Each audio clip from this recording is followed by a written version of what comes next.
আজকের মেনু অনেকগুলোই আছে।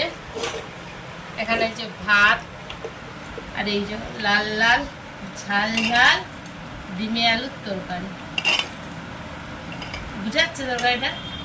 ঘরে এখন জানলা কপাট বন্ধ, তো শুধু লাইট জ্বলছে যেন একটু অন্ধকার অন্ধকার লাগে। এটা হচ্ছে কাল্লা আলু পেঁয়াজ দিয়ে ভাজা, আর এটা হচ্ছে আমার লাগানো হাতের পাট শাক রসুন দিয়ে, আর এটা কি আমপুরা মাখা চাটনি।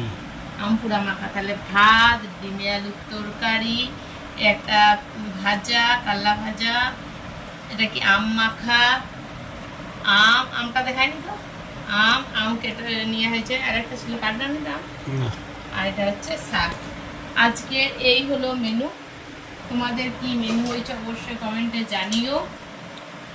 এরপর ভাত বেরিয়ে, ঠিক আছে রেখে দাও।